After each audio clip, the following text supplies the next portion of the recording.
Everyone, welcome back to my channel. কালকে আমি এসেছিলাম বাড়িতে, মেলায় গেছিলাম, তোমরা ওই ব্লগটা দেখেছো আশা করি। আর আজকে হচ্ছে রবিবার, আর্য আসবে আমাদের বাড়িতে। তার কারণ আছে, সেই কেন আসছে সেটা আমি অবশ্যই এই ব্লগে শেয়ার করবো লাস্টের দিকে। আর হচ্ছে আজকে খাওয়া দাওয়া হবে বাড়িতে, বিজয়াতে আমাদের আসা হয়নি, ওই জন্য একবারে আমরা এখন একটু খাওয়া দাওয়া করবো সবাই মিলে।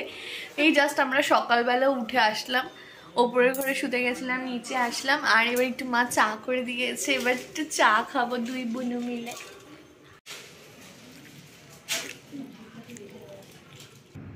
আজকে আমাদের মেনু হচ্ছে ফিশ ব্যাটার ফ্রাই হবে ভেটকি মাছের, আর মাটন রোগান জোস আর পোলাও, একদম সিম্পল মেনু হবে। তো তারই তোড়জোড় শুরু হয়ে গেছে, এখানে লেবু টেবু কাটা হয়ে গেছে, আর মা ওদিকে মাংসটা কষাচ্ছিল, আর সেই জন্য আমি এখানে একটু ম্যারিনেশনটা করে রাখছিলাম, কারণ এটাতে অ্যাটলিস্ট 2-3 ঘন্টা ম্যারিনেশন দরকারই আছে।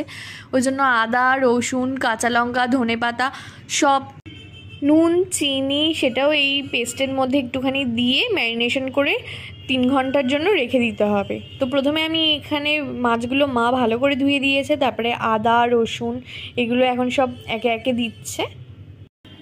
খুবই হালকা হাতে মাছগুলো ম্যারিনেশন করতে হবে, কারণ মাছগুলো একদম নরম, যেহেতু ফ্রেশ আর খুব সফট, সেই জন্য খুব হালকাভাবে এগুলোকে ম্যারিনেশনে রাখতে হবে। মা আদা রসুন দেওয়ার পর আমার মনে হলো যে আর একটু এখানে দিলে ভালো হয়, তো সেই জন্য আমি প্রয়োজন বুঝে আর একটু নিয়ে নিলাম। তোমরাও তোমাদের প্রয়োজন অনুযায়ী এরকম নিতেই পারো, কোনো প্রবলেম নেই। এবার দেয়া হচ্ছে ধনেপাতা, তার মধ্যে ছিল লঙ্কা, এই দুটো পেস্ট একসাথে করে এটা দেয়া হচ্ছে। ধনেপাতার ফ্লেভারটা ভীষণ সুন্দর লাগে। দেখো আমার ম্যারিনেশন কমপ্লিট হয়ে গেছে, পুরো ভালোভাবে মাছের দুপাশেই লেগেছে মশলাগুলো, আর এভাবেই ফ্রিজে রেখে দিতে হবে 3 ঘন্টা, তারপরে বার করে ভাজতে হবে।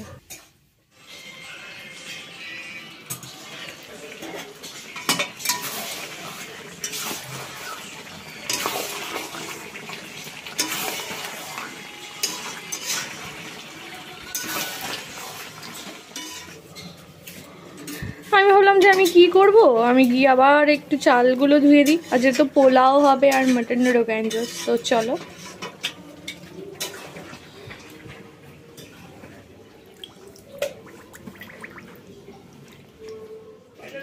মা কি সুন্দর হয়েছে, লাস্টে ঘি। আগের বার ঠান্ডা লেগেছিল বলে আমি ঠিক টেস্টটা পাইনি। গুঁড়োটা আমি দিয়ে দিয়েছি, এবার ঘি। হ্যাঁ দাও, আগেও দিয়েছি 2 চামচ। বেশ, আর বেশি তাহলে আর দিও না, জমে যাবে শীতকাল না। ওহো ইয়াম্মি, সব কমপ্লিট হয়ে গেছে। আজকে টেস্ট একদম প্রপ। এর আগের বার যখন মা করেছিল তখন আমার এত শরীরটা খারাপ ছিল, ঠান্ডা লেগেছিল যে মুখে কোনো টেস্টই পাইনি। নেই, এবার আমি টেস্টটা পেলাম, অসাধারণ। একটা নিয়ে দেখি। হ্যাঁ, একটা পিস তোলো দেখি। কোনো রোগান ফট কিছুই দিতে হয়নি, তাই এত সুন্দর রং হয়। গরম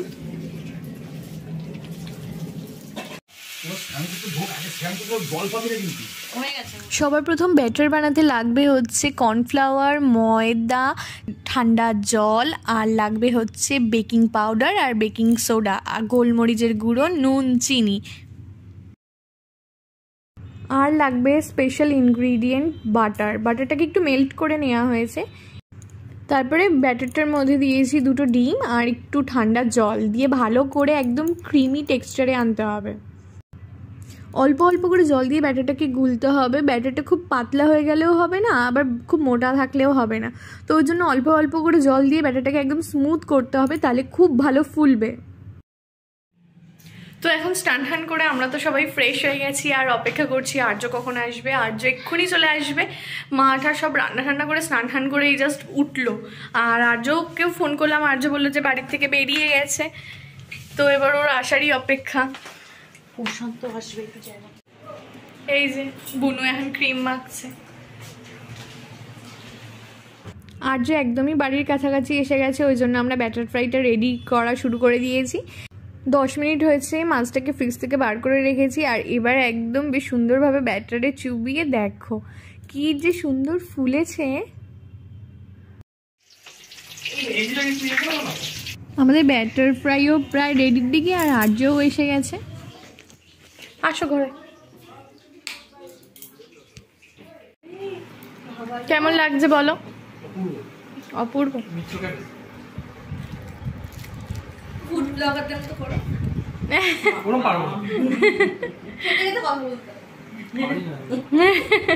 চাট মশলাটা দিয়ে দারুণ লাগছে।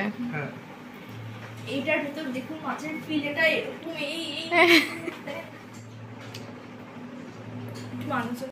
একদম গরম গরম ব্যাটার ফ্রাই ভাজা হচ্ছে, পুরো অনুষ্ঠানের বাড়ির মতন খেতে হয়েছে। আর মাটন রোগান জোসটাও জাস্ট ওয়াও হয়েছে। আর এই হচ্ছে আজকে আমাদের দুপুরের মেনু, বাসন্তী পোলাও, মাটন রোগান জোস আর ফিশ ব্যাটার ফ্রাই। অসাধারণ ছিল। অনেক দিন ধরে আমার আইব্রোটা করা হচ্ছিল না, তো আমাদের নিউ ব্যারাকপুরে এই স্যালনটা নতুন খুলেছে, আমি এখানে গেছিলাম আইব্রোটা প্লাক করতে। আর আরও আরেকটা কারণে আমরা বেরিয়েছি, যে কারণে আজকে আর্যও এসেছে। আজকে হচ্ছে বাবা মার অ্যানিভার্সারি, তো আমাদের ওখানে মিয়ামোর আছে, ওখান থেকে একটা কেকও নিয়ে নিলাম বাটারস্কচ ফ্লেভারে। আর এখান থেকে কেক নিয়ে আমি, আর্য আর আমার বোন 3 জনের বাড়ি গেলাম। আর রাতের বেলা হবে হচ্ছে কেক কাটিং। মা বাবা কিছু জানে না, এটা সারপ্রাইজ।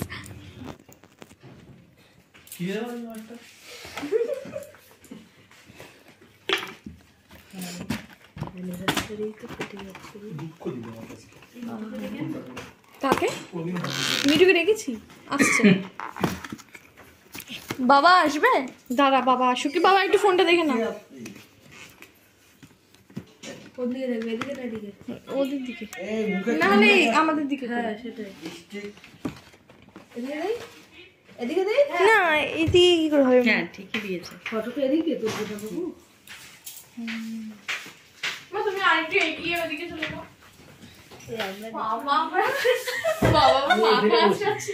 এমা বরের টুলটা ছিল কোথায়? না আমি নিচে বসে। আচ্ছা মাশা খাবছি বসে দুটোই। বস এখানে বস। এই কার্টুনটা যেমন বাবার বিয়ের সময় ছিলি তুই ছোট্ট, কেমন হল না সেরকম করে বস। যে বলছি কি করবো নিদবর এমনি তো দাড়ি ফেলে কেটে আসে। কাজের টিপ পড়া দিয়ে বাবা। এই তোমরা একটা কাজের টিপ দিয়ে দিই তাহলে তবে ছোট। না না চিঙ্কু তখন 12-13 বছর ছিল বয়স না? ঠিক আছে 12-13 না 9 বছর। ঠিক আছে কাটো কাটো। বাবা তো অপারেশন করতে বসেছে মনে হচ্ছে। একটা মিষ্টতা, একটা বাবা, একটা আনন্দ। তুই উল্টো তুমি কেক নিচ্ছ ওদের না? না ওদের পাশ থেকে না, ওদের না। তুই জানিস না? আমি এদিকে কাটবো শোন। এই গান হবে না হ্যাপি অ্যানিভার্সারি? গাতে শুরু কর। কি হয় একটা ফটো তোলো। ওদের একটা কাটার আগে একটা ফটো। ওই কাকা ফোনে একটা গান চালা। একটু গান চালা, ফোনে গান চালা।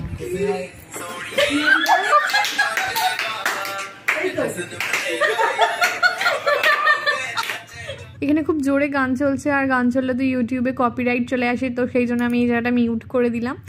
রাতের বেলা আমরা কাকাদের, ঠাম্মিদের সবাইকে ডেকেছিলাম, ডেকে একটা ছোট্ট সেলিব্রেশন করলাম। বাবা আর মা তো ভীষণ খুশি হয়েছে, ওরা তো সারপ্রাইজ হয়েছে, আর আমাদেরও ভীষণ ভালো লাগলো।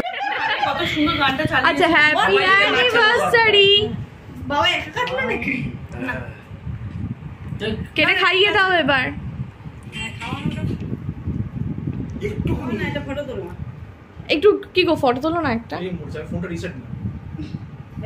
কাকে একটা ফটো তোলো না আমাদের ফোন থেকে, তাড়াতাড়ি তাড়াতাড়ি। মায়ের খাওয়াও মা। হ্যাঁ ঠিক আছে বাবা খাওয়াও। বাবা খেয়েই নিল সব। একটুখানি ভেঙে নাও। মানে ফটোটা এরকম তুলতে হবে। হ্যাঁ না ওইটুকু